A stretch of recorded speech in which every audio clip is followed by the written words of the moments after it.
OK? S'il faut aller là, le travail va vous amener là. Les réactions du patient vont t'amener là. Laisse les choses un peu plus s'imposer d'elles-mêmes, plutôt que toi essayer d'anticiper ou essayer de comprendre ou essayer de... je te dirais, laisse le travail s'imposer de lui-même, parce qu'il va le faire. OK? Essaie d'avoir un peu moins de plan, de moins essayer de comprendre la personne dans sa globalité ou dans ses différentes branches ou dans, comment je dirais, j'inhibe ma curiosité volontairement sur ces choses-là pour éviter justement d'aller dans tous les sens.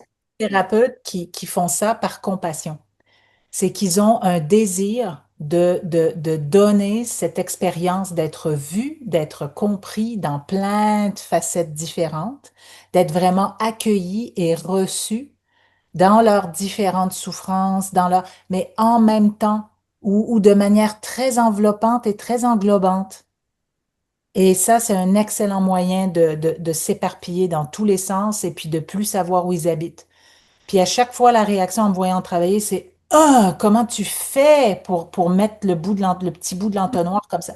Mais c'est leur façon d'être compatissant et bienveillant et intéressé à la personne, de lui procurer cette expérience-là d'accueil qui est tellement englobante et ouverte que forcément l'attention du thérapeute va se poser à plein d'endroits en même temps. Puis sa curiosité va l'amener à plein d'endroits en même temps. Alors que l'idée, c'est d'être vraiment symptôme par symptôme. Puis d'oublier tout le reste. D'oublier tout le reste. Puis de laisser le reste redevenir important quand ça va être utile de se pencher là-dessus, pas avant. Julie, tout à fait, c'est avoir très en tête la raison de consultation et en Mhm. faire notre priorité. C'est une façon d'accueillir la personne et de la faire sentir importante. Mais je dirais, moi, c'est des petits détails. C'est me souvenir du nom de leur ami qui Mhm. revient souvent sur le sujet, me souvenir du nom d'un animal ou me souvenir d'une anecdote et puis la ramener comme ça au moment opportun. Ça les renverse beaucoup que je me souvienne de ça. Mais justement, c'est parce que I care.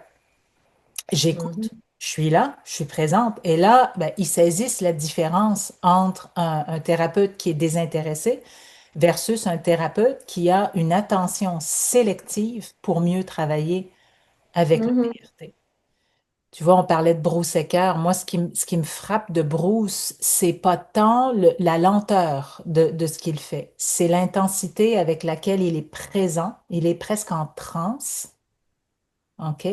Et à quel point il ponctue l'émergence du matériel pertinent par des onomatopées.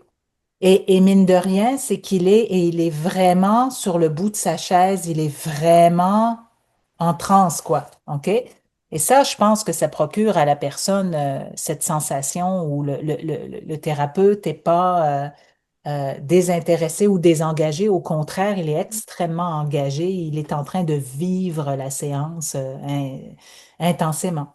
OK? Puis si le patient a l'impression qu'on est désintéressé ou que ben on se penche, on discute, on regarde qu'est-ce qui a déclenché ça, et puis voilà.